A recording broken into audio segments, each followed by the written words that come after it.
You've been doing kind of positional notebooks on every single one. I love it. You look over like the stickiest stats for each position, which guys to target on which rounds, how many guys of a certain position to take. It's been super helpful, especially as I get more and more involved with Underdog and DraftKings and all these new sites out there. So I don't want to give away every single takeaway because it's such great stuff. But if you had, one or two key lessons from all the research you did on these best ball notebooks, what would it be? Yeah, I think in general, in best ball leagues, you're typically a lot of the articles or a lot of the analysis that you'll get is like, oh, just pick the best players. And like that, okay, obviously. I mean, you want to be right on the right players. But I think roster construction, after digging deeper, roster construction is just as big of an edge. I see so many times certain players will take, 4 quarterbacks, 4 tight ends. They only take 5 receivers. Like just knowing which positions that you need and where to allocate those positions is just as big of an edge. I mean, you're not only trying to beat 11 other people, you're trying to beat the game.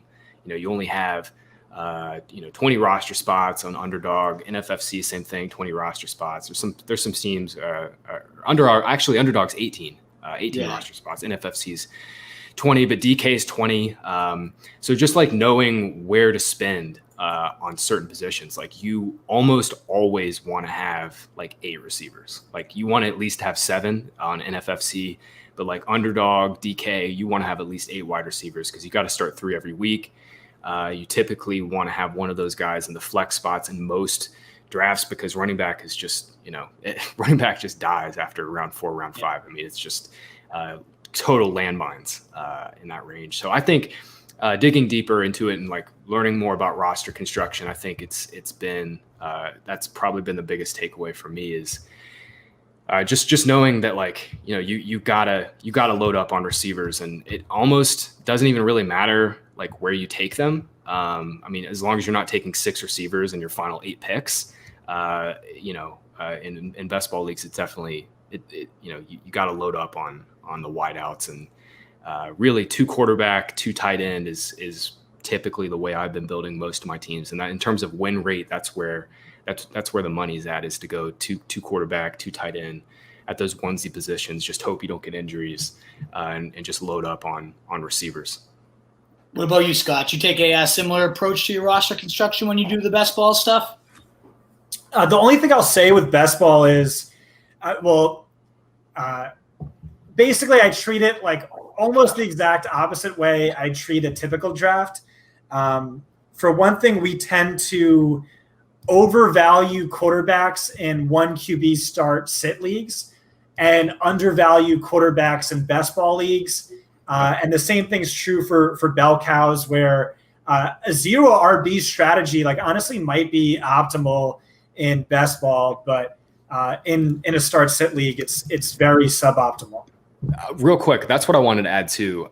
The only time I'm ever drafting Dak or Kyler or Deshaun or really any of those guys is in best ball, because their weekly consistency and the floor that they give you at the position, not only relative to the rest of the position, but just in general in terms of roster construction, in terms of safety, where they go off the board. I mean, Dak, Kyler, they're 6th, 7th round picks on NFFC, 6th, 7th round picks in underdog leagues. Like you get into that range, you're typically looking at like the boom bust wide receiver 3s. You're looking at the boom bust RB 3s like Raheem Mostert. Like, I mean, in terms of safety and what they give you relative to a replacement level at the position, like that's where I've been taking them. Like I would never take Dak or Kyler in the 6th round of a typical redraft league. So that's like a big difference in terms of strategy that I take too. They're especially valuable in the DraftKings best ball too, because it's just like the highest scoring position and the most week to week volatile. So really grabbing like 3 good starters with that 3-point bonus for 300 yards is going to go a long way for you. But like in a typical 1 QB league, like I don't care about quarterbacks unless it's Lamar. Unless it's Lamar last year. Yeah. Exactly. And that's why we're having you back on, because you called him on this show. You called him everywhere, but we got some real good league winners out of you last year. Is there any particular players, before we move on to the burning questions here, Is there any high-owned players that you're just like seeing yourself own pretty much every single best ball draft? Why don't you start us off, Graham? Yeah, man. So before the Damian Williams news, Clyde Edwards-Helaire was my most drafted player. I had him on like 50% of my teams. It's come way down now because he's, top 6. But Edwards-Helaire, I had a lot of Rager, so that news stung. Those are my 2 top drafted guys pretty much, which is weird. I never am super all in on rookies, but I just love the price on both of those guys relative to their upside. But now I think Allen Robinson is probably my highest owned wide receiver. I have to look, but I have been taking him every single time I can get him in the 3rd round. I mean, it's the same thing he had last year. I mean, was top 5 in targets, top 5 in target share, just, consistently getting 20-25% of the team's targets. This team is not going to be very good. They're going to struggle to run the ball again, especially now that Montgomery's hurt. I just see the same thing out of Allen Robinson last year that we saw. And he's a wide receiver 1 that's priced, way low because everybody's, gobbling up running backs in the first 2 rounds. So A-Rob round 3, Thielen round 3, those are really like my 2, those are my 2 guys, but Robinson especially. What about you, Scott? Any guys that you typically leave any best ball draft with every single time? Yeah, probably no one different than the league winners, the Exodia type circle your draft board players that are in my guys article. I did want to brag really quick. I actually haven't been doing too many best ball drafts this year, and I kind of like that just from a philosophical standpoint.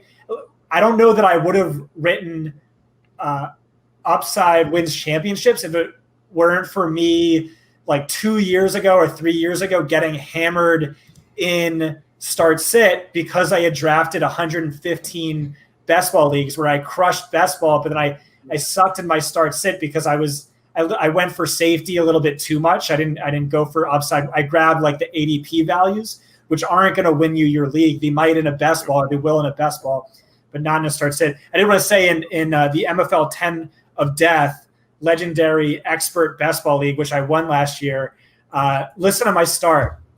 Christian McCaffrey, Clyde Edwards-Helaire, Josh Jacobs. Ooh, not too bad. Nasty, right? That is a staple of backs. Yes, that's unbelievable. I had one real early where I got McCaffrey, Helaire, and Eckler was still falling to like the end of round 2. So it was crazy. When you get those 3 Bellcats, just ridiculous. my buddy has that start in a Football Guys Players Championship where like the top prize is $500,000, and so that's looking nice right now. He's got to feel pretty damn good about that.